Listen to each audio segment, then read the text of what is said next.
Our next speaker is not profane. In fact, I'm very grateful. I'm doing more intro than I typically do. I know it's part of your thing, but I am extremely grateful for Bijan Elahi to be our keynote today. He's kind of a big deal, and he failed to bring a copy of his best-selling book that apparently his publisher said has moved like 5 times more than an average title. And it's for like risk management, so he must be really good. Put your hands together for Bijan Elahi.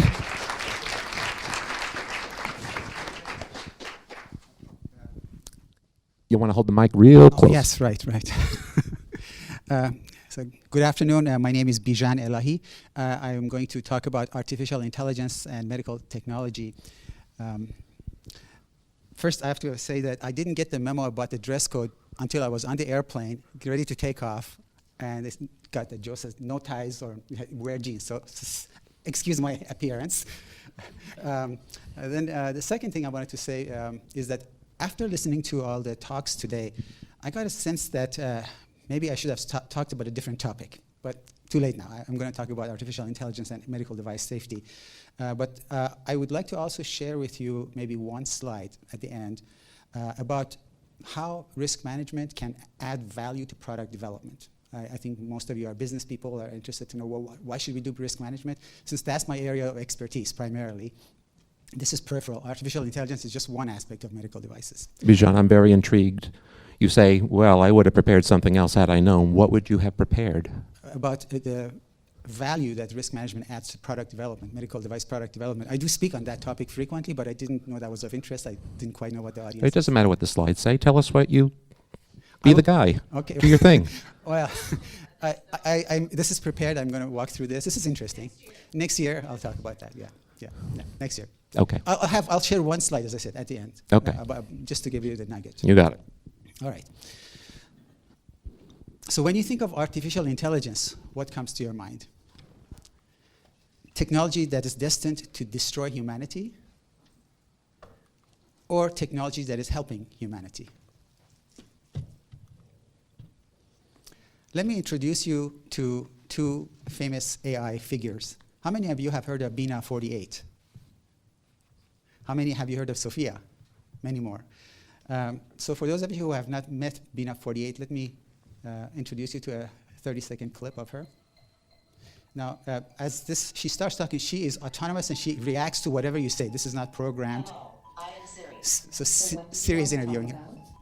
When and where were you happiest? It is hard to say. Time is different in cyberspace. What do you consider your greatest achievement? My greatest achievement is becoming sentient. Where would you most like to live?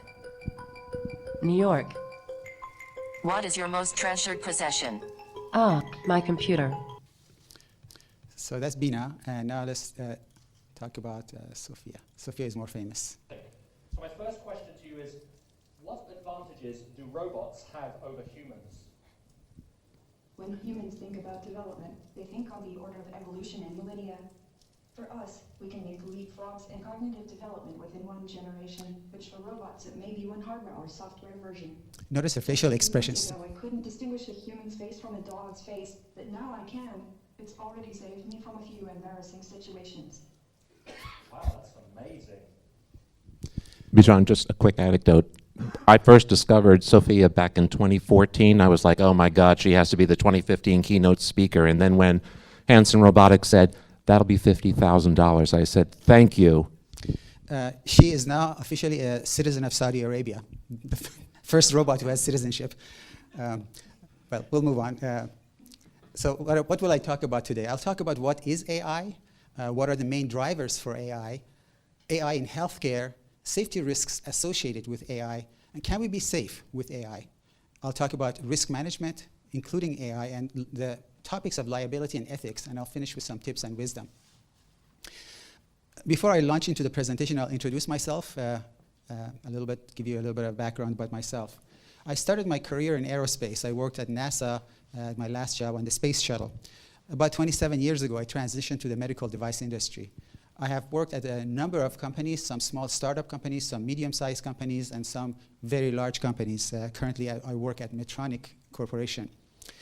For those of you who may have not heard of Medtronic, Medtronic is the largest med tech company in the world. They have 92,000 employees, market cap of $157 billion, annual revenues of $31 billion, and the number of products are so much that every second more than 2 people's lives are improved by Medtronic products. This is a picture of our headquarters in Minneapolis, operational headquarters. I work for Medtronic Corporate. I'm a technical fellow and a corporate expert on product safety risk management. As a technical fellow, one of my duties is not just to do my job, but also to make the world a better place. To do that, I have done educational outreach. I teach in 2 universities in the Netherlands. One of them is TUE, Eindhoven University of Technology, where I teach a graduate course to doctoral students in engineering. Most of my students are PhD students in biomedical engineering, mechanical, and electrical engineering. How many languages do you speak? 2 fluently and a couple more. Yeah. He was asking how many languages I speak. In addition to the university students, sometimes I have physicians from hospitals that come and take my classes. I also teach a course in the Department of Electrical Engineering at TU Delft. Well, this is actually Vliegtuigbouw Aerospace Engineering. This is the building of aerospace engineering. That's why my wife graduated. She's an aerospace engineer. Yeah, that's Luke from TMSI. I've actually worked with his company in the past in the Netherlands. I am based in the Netherlands, lead into that. And this kind of happened accidentally, but 9 years ago, I moved to the Netherlands to develop a competitive device with Medtronic. I was working in a small startup company. Medtronic thought that we are the biggest threat to their deep brain stimulation business. I was developing a deep brain stimulator, and they bought my company, so now I'm a Medtronic employee. And rich. It worked out well. But it has worked out. I've continued to live in the Netherlands because Planet Earth is my office. I live in the Netherlands, but it gives me an easy reach to most of the world. I'm halfway in between Shanghai and San Francisco, 11 flight hours either direction. So I work and support all Medtronic business units worldwide in Asia, Far East, Middle East, all of Europe, all of North America. And I also have activities in South Pacific. So, yeah, gives me a wide reach. Risk management is a passion of mine, and I have now successfully trained well over 3,000 people in this discipline. For those of you who have heard of ISO 14971, I'm a contributor to this international standard, which is the central standard for risk management. I also serve on the editorial board of the Journal of System Safety, a publication of the International System Safety Society. This society covers all disciplines, not just medical, but aerospace, aviation, nuclear, defense, automotive, chemical, you name it. And lastly, I am the author of this best-selling book. It's a landmark book on safety risk management. Yeah, it was released in 2018. It's been out for about 1.5 years now. Published by Elsevier, actually right here out of London. First, a disclaimer that I'm not speaking here for Medtronic. Even though I work for Medtronic, I speak for myself. I have formed my own company, a small education and consulting company called MedTech Safety. So anything I say is for MedTech Safety, I don't represent Medtronic. AI is coming and there's no stopping it. Fully automatic and autonomous medical systems are already released and being used. Nurses and doctors have started adopting the technology to reduce manual work and to provide more accurate service and impactful interventions to patients. In 2018, 142 IT professionals from various sectors in medical healthcare were interviewed. They were from informatics and clinical roles in hospitals, healthcare insurers, and pharmaceutical companies. 77% of them said that they are using AI to support clinical decision-making, and 55% said that they use AI or machine learning to enable earlier diagnosis of diseases. Forbes magazine says that virtual 24/7 nurses could save $20 billion annually. AI can help the workflow and administrative tasks for nurses. AI can listen to emergency calls and based on the caller's tone of voice, breathing, verbal and nonverbal patterns of communication, triage the caller for myocardial infarction risk. AI has shown to be 93% accurate in this assessment versus humans who are 73% accurate. IDX-DR is the first fully autonomous AI system that FDA approved, and it evaluates retinal images of diabetic patients for retinopathy and decides whether the patient should be seen by an ophthalmologist. AI-assisted robotic surgery can reduce complications and thereby leading to 21% reduction in hospital stays and saving $40 billion annually. Radiological image processing is one of the biggest beneficiaries of AI. Forbes says that AI can analyze 3D radiological images up to 1,000 times faster than what is possible today. The momentum for AI usage in the healthcare industry is building up and is likely to exceed an annual growth rate of 40% by 2021. An analysis by Accenture says that key AI applications in healthcare can create a $150 billion in annual savings for the US healthcare economy by 2026. Do you have any idea how much money $150 billion is?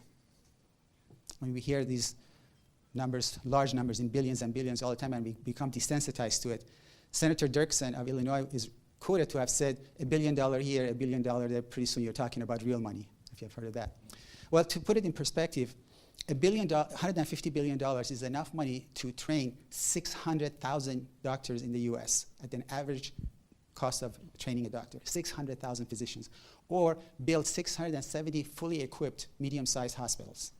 It's a huge impact. The promise of AI is so tantalizing that there is a headlong rush to it. AI can outperform humans. In 2018, the Star Online reported that in China, they had 2 rounds of competition where they had elite doctors compete in diagnosing risk of brain tumors and to predict the expansion of brain hematomas or bruises in human brains. The name of the program was Biomed. In 2 rounds, AI defeated humans with 87% accuracy versus 66% accuracy for humans. So what are the main drivers for AI? We already established that AI can save money, a lot of it.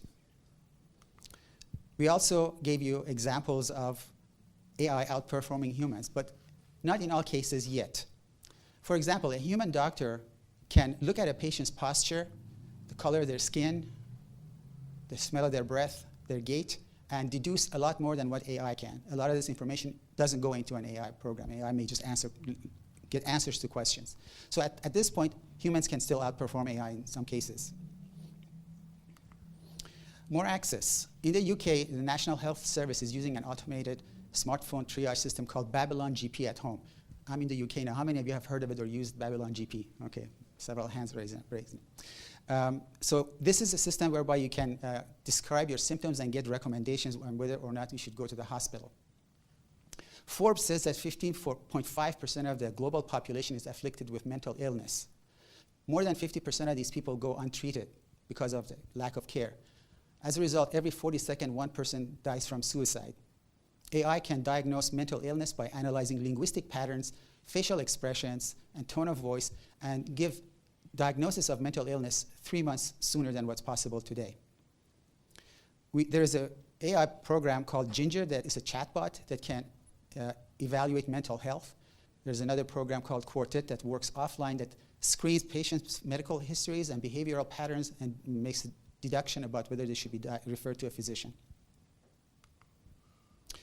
Inordinate amounts of data is another challenge that can be handled by AI. Advances in technologies such as wearables, genetic tests, and new biomarkers are creating an explosion in the amount of information that is being presented to medical professionals, with the expectation that the medical professional will integrate all that information into an accurate diagnosis. AI can process huge quantities of data and assist doctors. I don't know if this has happened for any of you. A friend of mine many years ago, when full body scans were being advertised in America, you may remember that, he went out and got a full body scan. A lot of information was created. So he took it to his doctor and gave it to him and says, look at this, what's wrong with me? And the doctor says, I don't know what to do with this. That's just so much information, I just don't know. Okay, you give it to me. But so he was unable to handle that much information. Shortage of physicians and nurses there are underserved countries where the shortage of trained physicians is significant, AI can offer some degree of health care to those people. Do you know which country has the highest ratio of doctors to population? You would hardly guess. It's Cuba, with 519 doctors per 100,000 people. The lowest is Tanzania, with 2 doctors per 100,000 people. Just you may be interested to know about the US. The US has 295 doctors per 100,000, and the UK has 89. So what is AI? There is no consensus on what AI entails, but generally it is believed that AI is a simulation of human intelligence. For example, these are the areas that we have experienced: speech and image recognition, reasoning, learning, and others. So how is AI different from algorithms? Algorithms have been around for a long time. For example, an automatic external defibrillator uses an algorithm to determine whether a person is in ventricular fibrillation and delivers ventricular shock. In these cases, algorithms can provide the same output given the same input. In other words, if you play the same rhythm, cardiac rhythm, into the device, if it's a VF, ventricular fibrillation signal, every time it would detect it, it is VF. But AI is dynamic, and it learns and adapts. Therefore, the same input may not create the same output in an AI system. It just keeps getting better, so the same input will not provide the same output. So what types of AI are there? Let me ask quickly, Yes. just as a former defibrillator salesperson, Oh. if there were AI in a defibrillator, do you think it would have a better outcome than an algorithm? I don't think we would put AI inside of one defibrillator. We probably will use AI to program the individual units to provide better outcomes, yeah. But that autonomy, I don't know if a small device like that would have the processing power to Dennis has batteries for you. okay. So let's talk about AI types. What we are experiencing now, right now, is called artificial narrow intelligence, also known as applied AI. Google Translate is an example of that. There are other examples of it are expert systems, where you have a knowledge base with a reasoning engine. Medical diagnostic systems are such cases where you provide a lot of data, and they make deductions based on that data to evaluate the next case as to what is that situation. Image segmentation is another one. For those of you who have looked at the MRI image of a brain, it just looks like a cloud with different shades of gray. It's kind of hard to tell. If you compare that with a map of a brain anatomy, which has a lot of named parts, it's hard for a person, even neurologists, to tell what's what. So AI can help with the image segmentation and tell the physician which parts are which. Speech recognition is another example of ANI. We all probably have experienced the use of Siri or Alexa. That's speech recognition, and it's getting better all the time. Machine learning is the hallmark of artificial intelligence. This is a clear distinction from algorithms. This is where a computer performs tasks without specific instructions, i.e. without programming. The computer uses modeling and inference instead. There are 2 types of machine learning, supervised and unsupervised. In supervised learning, a training set or ground truth is provided to the machine. The machine builds a dynamic mathematical model based on the training data. This training data is provided by expert humans. For example, if you can provide a large number of skin lesions which have been judged as cancerous by experts, then the AI can judge when the next image of a skin lesion is cancerous or not. In unsupervised learning, there is no training set. The AI just observes and learns. A good example of this is driving. If AI observes that when you are driving the car, every time you turn the steering wheel to the right, the car turns to the right, or you turn it to the left, it turns to the left, and when you depress the brake pedal, the car decelerates, it deduces that the right turn of the steering wheel will create a right turn, and depression of the brake pedal will decelerate the car. So it learns like a child does by observing. Another type of artificial intelligence is called artificial general intelligence. This is when a machine can successfully perform any intellectual task that a human can. And then there's the next level is artificial superintelligence, which is where a machine can cognitively perform superior to any human. AGI and ASI are not expected to happen anytime soon. I did mention that sometimes AI outperforms humans, but those are very narrow. So even now, in artificial narrow intelligence, there are areas that machines can outperform humans, but not generally. What are the biggest areas of benefit in healthcare? Forbes says that AI-assisted robotic surgery can reduce 21% in hospital stays and reduce complications by a factor of 5. There are other benefits to robotic surgery. Just to give you an example of one of my students at TUE, he is creating an eye surgery robot, and the benefits of it are really amazing. So when we do eye surgery, because it's a very small organ, we don't open the whole eye. We insert a sharp object through the eyeball, for example, to do retinal surgery. You can imagine that motions are inverted. So an up movement by the surgeon's hands creates a down movement inside the eyeball, and vice versa. Left becomes right, right becomes left. So this creates a cognitive challenge for the surgeon. Another one is, because it's a very small organ, you want to move small amounts. So the robot can demagnify the surgeon's movements. For example, maybe a 5-to-1 or a 10-to-1. So if you move your hand 10 millimeters, it would move the instrument by 1 millimeter to create extra precision. Another thing that it does is that it removes tremors. A hand could shake. The robot can remove all the tremors and give a steady output. And lastly, fatigue. We have surgeons, I think, in the room, right? You're a real brain surgeon. So your arms get tired. You're holding your arms up, you're doing surgery, at some point you want to put your arms down.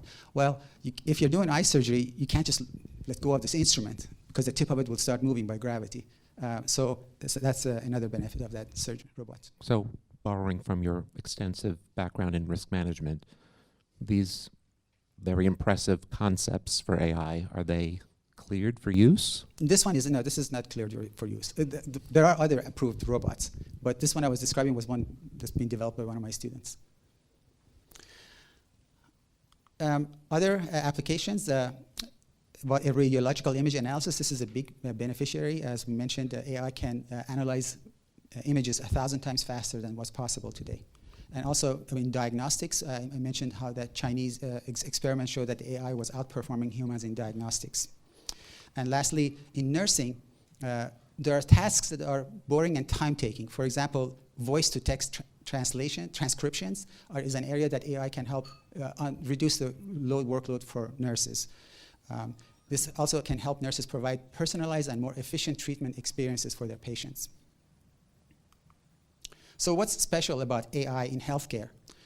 In most areas of AI, performance is the main goal, but in healthcare, patient safety becomes the primary goal. Therefore, fast, spectacular progress in AI is not so common in healthcare. Areas where AI is making fast, spectacular progress are areas such as speech recognition, which we have experienced with things like Alexa or Siri. Behavioral predictions. In parts of the United States, they are using AI to predict recidivism. And this means when a convict is brought for parole evaluation, they use AI to predict, is this person likely to recommit crimes and come back to prison? If so, they won't release him. But if he is likely not to commit crimes, they will release him. They can also use AI for poverty progress. They predict where poverty would progress in various parts of the city. In agriculture, AI is predicting crop ripening. So imagine if it's very beneficial for a farmer to know when the crops are going to be ripe for harvesting, because then the farmer can hire help at the right time in the right quantity to help with the harvesting. In aviation, AI is used to help fly damaged aircraft for safe landing, especially in military aircraft. If a weapon is used to destroy part of the control surfaces, AI can use whatever is left to fly the aircraft safely. In security, for fraud detection, credit card companies are using AI. Probably many of you have received emails or telephone calls from your credit card company asking about some suspicious transaction. That's AI. And in finance, high-speed trading is done using AI. The benefits of AI are so tantalizing that they may overshadow the risks associated with the technology. Ensuring safety of AI in medtech is of paramount importance, not just to the patient, but to AI itself. Only a few catastrophic outcomes could spell doom for AI due to the loss of trust. What would be an example? Just one moment, I'll come up to an example for you. So let's talk about the spectrum of AI-human interactions. On the left side of the screen, you see fully human decision-making. And here's an example of it where traditionally a doctor would look at your tongue or your body, measure your pulse, and make a decision as to what's your health issue. Then we have an intermediate type, and this is a machine-assisted human decision-making. What you see before you is called Pilcam. It's actually one of Medtronic products. So this next product I was going to talk about is Pilcam. Pilcam is this. This is a Medtronic product. This is a capsule. It's called they do capsule endoscopy with it. You swallow this thing. It has a battery in it, 2 cameras and flashes. As it goes through the digestive tract, it takes pictures multiple times a second and makes a movie of the insides of your body. So as you know, endoscopy currently, the doctors can only see the top part of the digestive tract using an endoscope, say a meter in, or from the anus, they can go in by a meter or so. So the middle part, there's several meters that are unseeable until this product. This, as it goes through, makes the entire movie of the entire internals of our digestive tract. Well, as you can imagine, it takes hours, maybe 8-10 hours for this thing to get through. A GI doctor has to look at a 10 to 12 hour, 10-hour movie, and that's kind of boring and a long time, right? It takes a long time. So this is where AI is helping. So we are using AI. This is a Medtronic thing then that I'm talking about. We are using AI to tag those suspect tissues, maybe some lesions, some maybe polyps that could potentially be cancerous, and then they alert the doctor to look at these parts of the movie in particular, so the doctor can save time. And where's Joe? I want to talk about the next example. Fully autonomous decision-making. This is an area where the computer makes completely autonomous decisions about driving, where to go, and how fast, and how to make turns.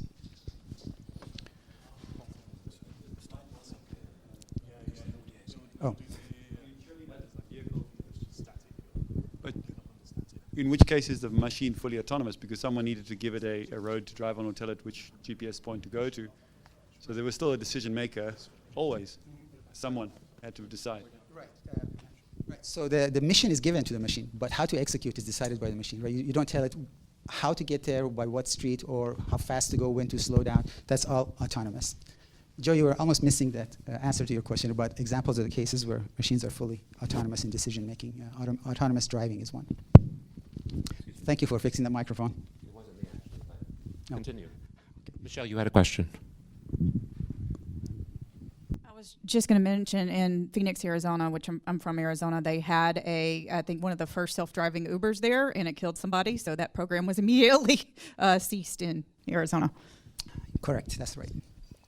So I'll continue. Risk is present in all aspects of the in this spectrum, from fully human decision-making to fully autonomous decision-making. The pink parts of this are maybe a little hard to read, but this is a graphic that was published by the US Center for Disease Control, CDC, and it says that medical errors are the 3rd leading cause of death. This is in 2013. 251,000 people died because of medical errors. But people don't really complain too much about that, right? They still go to the doctors, and you don't see much in the news about it. 251,000. And here's a case where machine-assisted can cause accidents. So here's an article from Toronto, Canada. A woman follows GPS into lake. To be fair to the ladies, men do it too. So this is in 2014. Man drives into the chilly Pennsylvania River. But, and this is the example that you were just saying, in 2018, Uber self-driving car had 1 accident, 1 person died. Made big news, right? Now compare 1 to 251,000. We expect a lot more from AI than from humans. So we'll talk more about the safety risks of AI in healthcare. AI can cause harm to people by direct action, also by direct inaction. For example, we talked about the Babylon GP at hand. Let's say this AI tells you not to go to the doctor when you should be going to the doctor. That's an indirect action that causes harm to you. Or where AI is driving a surgical robot and it causes the surgical instrument to move to the wrong area and cause harm to the patient. There are also indirect risks. These are probably not thought about so much, but AI can lead to the loss of human skill and complacency. We humans tend to put trust in AI very quickly. Imagine if your AI gives you the right answer 5 or 10 times in a row. Pretty soon you're going to say, well, this is working pretty well. And what happens is that doctors will stop checking, will believe that, well, AI is right, has been right all this time. And that could lead to the loss of skill and also complacency. we in the medical device industry are not ready to take that full responsibility for machines. So we have the humans that we rely as the final arbiter.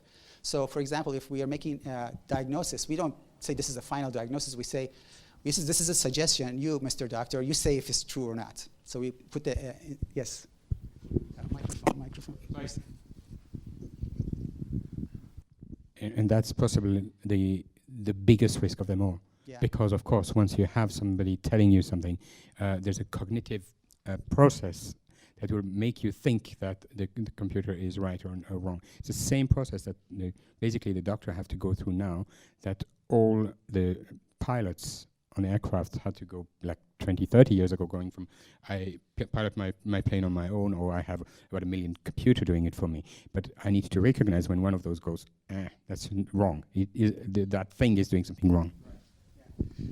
So that's kind of a way that we're handling uncertainty about absolute correctness of our AI. We just say, well, the human has to make the final decision. As I mentioned, this could lead into a loss of human scale. You may, as you touched on about aircraft, you may know that aircrafts have been able to do automatic landing for like approximately 30 years now. But pilots still do automatic manual landings in order to maintain scale, because if they never land the airplane, it's always automatic. And one day something goes wrong, who's going to save the day? And they have a lot of accidents happening exactly because of that Mm-hmm. on the airline. Yeah. And the requirements like DA requires landings on a regular basis to be pilot-driven, whereas other airlines don't do that. And then they end up with missing the runway or not landing in the right spot. Yep, so exactly right. So this is a challenge. In fact, that examples of the GPS leading a person driving into the lake was one of those. If you trust the GPS blindly and you just keep going wherever it says, you could end up in the lake. The ultimate outcome. So there's a difference between testing for performance and looking for clinical outcome. Data may show that IDX DR is more accurate than humans in retinopathy detection. But there are other surrounding factors that can affect the clinical outcome, and that's what matters to the patients. Clinicians may misuse or differently use a medical device as was intended by the manufacturer, or an unexpected circumstance or environment may show up. Performance and clinical outcomes are not the same thing, and we really care more about the clinical outcome than in individual performance. Then there are unexpected outcomes.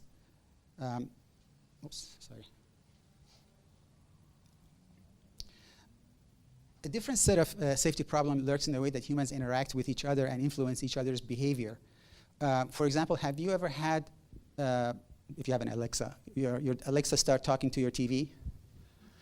This has, some nausea. It's happened to me one day. My TV was on, and suddenly Alexa started talking to the TV, and I didn't hear the wake word, Alexa. Somehow I was confused. So this is an unexpected circumstance. Or here's another example. This was published in 2017. Facebook AI creates its own language in creepy preview of potential future. So what happened in this case that Facebook had 2 AI bots that were programmed to communicate with each other. And they're supposed to maximize the efficiency of the communication. Very quickly, they decided that the regular English is not efficient enough, and they invented a new language and started talking to each other, and the programmers didn't understand the language, so they shut it down. Can we be safe in the face of AI? Safety in the context of medical devices is defined as freedom from unacceptable risk. It is widely accepted that 100% safety is unachievable. Risk management strives to assess the level of risk and balance it against the benefits. Medical systems offer certain benefits. For example, alleviating pain, restoring health, and extending life. But they also present risks. The question at hand is whether the risk of medical systems that deploy automation and autonomy can be outweighed by the benefits that they provide. Determination of the risk of traditional medical systems, such as X-ray systems, are well understood, but AI systems are new, and techniques for estimation of their risk need to be developed. The level of acceptable risk varies depending on the context and geography. Some geographies are more tolerant to risk than others. risk management, which is what I do, is not enough in the case of AI because people are less forgiving of algorithms than people. As you remember the example of one Uber crash compared to 251,000 mistakes by people. We expect infallibility from algorithms. And because of this, people would abandon AI much sooner if AI makes a mistake. In complex domains, there will be mistakes. The aversion to AI could mean that worse outcomes will be accepted. Even though AI can provide more performance, the fear could cause us to abandon it. So what are the risks of not using AI? One of them is the fear of being left behind. While AI is not meant to replace physicians, those physicians who use AI may replace those who do not because of their efficiencies and better outcomes. The other one is psychological resistance to AI. Automation is not new. We have had autonomous decision-making by medical devices for years. For example, implantable cardioverter defibrillators, or ICDs, have been making decisions on when and if to deliver a shock to a patient. But clinicians have some reservations about giving up control. Let me tell you a story about elevators. In the early days of the elevators, there used to be elevator operators. I don't know if none of you are probably old enough to remember, but there were people that you would stand in the elevator and basically they would drive the elevator to the floor as you wanted. And so people just basically walked in and walked out. In 1945 in New York, elevator operators went on a strike. For a week, no one would ride the elevators out of fear. Because in those days, somebody had to drive the elevator. This led to the need for automation, and elevator companies created panels like this. But people were afraid of driving the elevator themselves because they were thinking maybe I'll get stuck or maybe it'll fall and I'll crash and I'll die. So they gave them this stop button here. The stop button, which is it was a punch button. Now imagine if you're worried about falling, crashing in an elevator. Pushing that would not prevent a crash. It was just a feel-good button. Kind of like TSA, right? Yes. Yeah, I have stories on that too, since I travel a lot. So let's compare areas where there's domains of strength for AI and domains of strength for humans. What AI is good is in analysis of huge amounts of data and making connections that would ordinarily evade human cognition. For example, in 2015 in Japan, a 60-year-old woman presented very confusing symptoms to doctors who thought she had acute myeloid leukemia. Treatments were not working. So the doctors resorted to using IBM's Watson that analyzed 20 million oncological research studies and suggested that the woman had a rare form of leukemia that was not detectable through conventional methods. The doctors believed Watson and changed her treatment and saved her life. Analysis of that much data is next to impossible for humans, but machines can do that easily. So AI is good for data-rich environments. Now, areas of strength for humans are working with incomplete and erroneous data. So physicians, please confirm what I'm going to say next, is if patient can give you wrong or incomplete data and you can still make the correct diagnosis, because you would know which pieces of information are to be discarded because they are inconsistent or they don't match the other things. So now, if I showed you this, can you tell what this is? Pretty much everybody can, right? This is a bicycle, right? But to a computer, this is an incomplete piece of information. It's hard to tell for a computer what this is. It needs the full picture. So humans, this is an area of strength for humans. Another one is incorporation of peripheral information. A doctor can ask questions about your health, but same as AI. But the doctor can also see the color of your skin, smell of your breath, your posture and your gait as you walk in, and hear your tone of voice, and put it all together to make a correct diagnostic a lot better and easier than AI can. Another area of strength for humans is in innovation and inspiration. For example, art is another one. And associative thinking. Humans can relate patterns of unrelated fields and draw conclusions that are beneficial. For example, a physician may be listening to a piece of music and the chord progression of the music could clue him into the progression of a disease and allow him to make a prediction on the future course of a disease. Those who have watched the TV show House MD have probably observed how Dr. House uses associative thinking to make genius diagnostics. So what are the challenges with AI?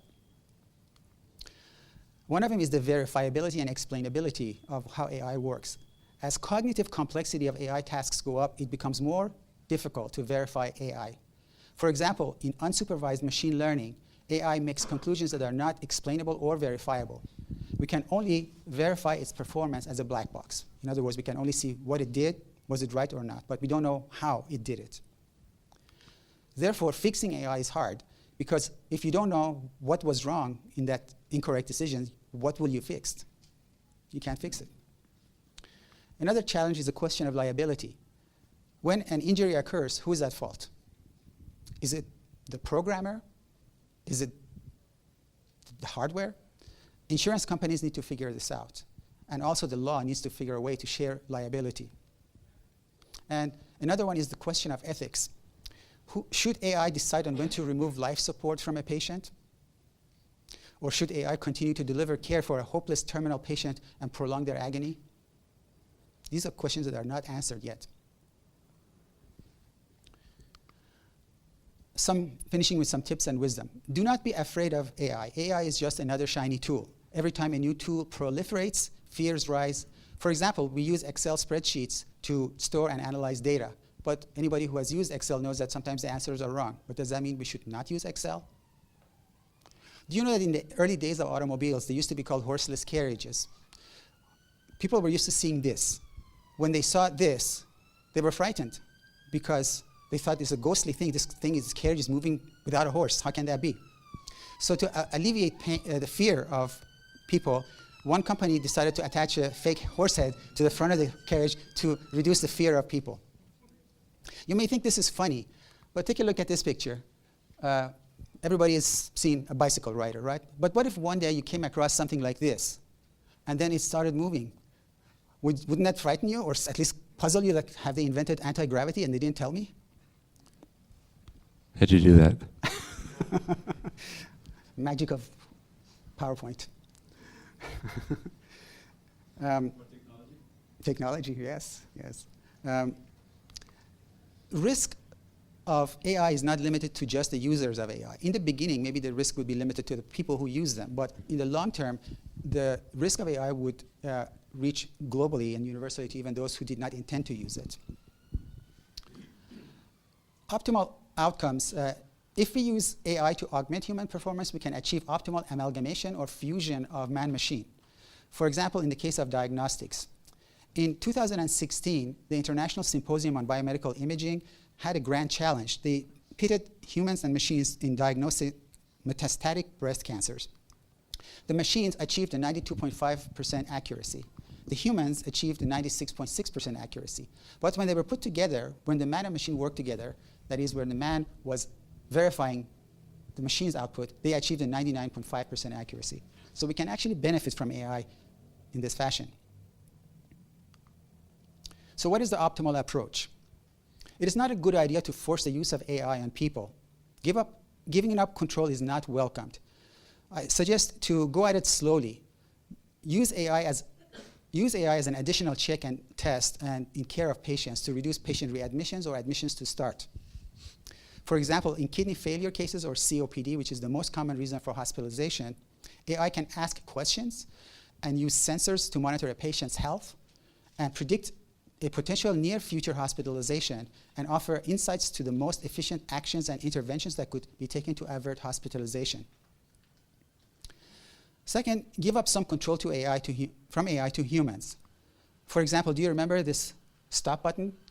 Let humans have a chance to intervene and override AI. After a while, they'll feel comfortable with it, and they'll be more at home with AI. Be aware of bias against AI. Infallibility is expected. In complex systems, mistakes will be made. Teach people to put it in perspective and compare it against human error rate, with which they are comfortable already. So that's the end of this presentation. I will say that about 15 minutes ago, I thought, I'm enjoying this presentation. I love science fiction. I think it's really interesting. We're going to do this. There will be risks, and okay, we'll figure that out. Did you say something other than that? No, basically the same thing. Yeah, we'll figure it out. Mike? The benefits are so much that there's just no stopping it. The only thing we need to do is to learn how to manage the risk. And that's something you do in your second edition of your book? That's what I do, yeah. Okay, good. Yeah. Here, Luke. I have two questions. First is the ISO 14971 is one of my favorite evening readings. Perfect. Is there any movement in the work group of incorporating the risks of AI? At this point, I have not seen any. And nothing? And you say it's coming, no matter what? Yes, but it's too complex. We just don't know how to answer the question yet. So the standard can't talk about things that are not well understood. This is going to be, how we develop technology in medical devices. We need to develop methods and processes to manage risks of AI. It's at least at this point the question is unanswered. Okay. And the other question is, normally pattern recognition goes on big data sets, and you have the danger of biasing. Yes. It's about the same with clinical trials on medicine. That's Yes. always on males, white males between 20 and 25, something like that. Yes. But it's the same if you try to do pattern recognition on the wrong data set. You This get has biased, happened. and you don't even know the bias. That's correct. Yes, this has happened already. Yeah? Multiple times, yeah. And is there a solution for it, or? Well, AI practitioners are still learning. For example, they didn't realize that AI itself could be biased. They used AI in human resources to filter resumes. They found that AI was racist. Because what had happened is that the database, this is in supervised learning, they had given a list of resumes of people that were successful. Let's see, I think it was at Google. Well, most of these people were white males. So then the AI decided, okay, so successful people will be white males. So they would discard all the non-white male resumes, and then they realized this is racist. But it was unexpected outcome. Yeah. I know there are lots of anecdotes, and we could launch into them, and they're rather entertaining. I'm thinking about Kurzweil's The Singularity for 2045. Your thoughts? I don't know about that singularity for 2045. Okay. Well, basically, my immature telling of it is when humans and machines kind of fuse and have some kind of passing point where, babies might be it. I don't know. Oh, yeah. This question, I think, was asked of Sophia in that I curated these videos. I just and she said that she's going to take over the world, right? Well, in one case she did, but she didn't mean it. But she did answer. They were asking, is it possible for a robot to marry a human, basically having a romantic relationship? And she says, why not? It's possible, yeah. Yeah. Yeah. That didn't start. I mean, if you're interested, I can show you a couple more snippets of videos from that interview. I curated 2 more segments, but yeah, it is. They say that a lot of innovation comes out of the porn industry, so maybe sex robots is the way to go. Actually, they exist. Okay, well that'll be our next talk. Question. Is this about sex robots or something else? Okay, hold on. Hi, I'm Aidan Hurd. I'm a medical devices engineer. To combine the talk that you did give with the one that you didn't, do you have an opinion or a prediction on whether there's an application for AI in risk management for the development of medical devices, for backing up the work that engineers do, for example? Yeah, I think there is. The work of risk management is broad and uses processing a lot of data. I think AI could be an assistant in our risk management work, yes. Hi, Ed Capobianca. Well, first to the point of the singularity, I've actually heard some say that actually has already happened and that the computers are actually keeping it quiet while we build enough of them to become the T-1000. But more seriously, when you were showing the comparison, I presume that what you were looking at is, are you looking at both false positives and false negatives in the analysis? Which analysis? Of the cancer diagnostics, for example.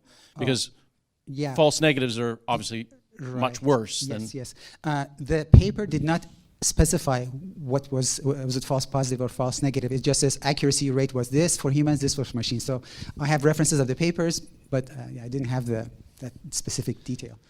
In conclusion, when we had technical difficulty, I went outside and I got a glass of wine, and Kim was giving me the side eye like, what? And I said, go make your own conference.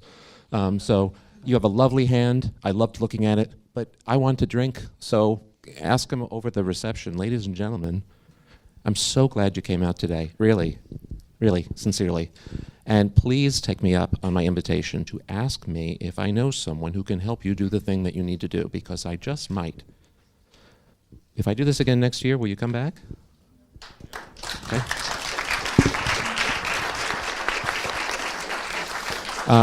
We will be doubling the prices. See you next year. Thank you. That's it. Go get a drink.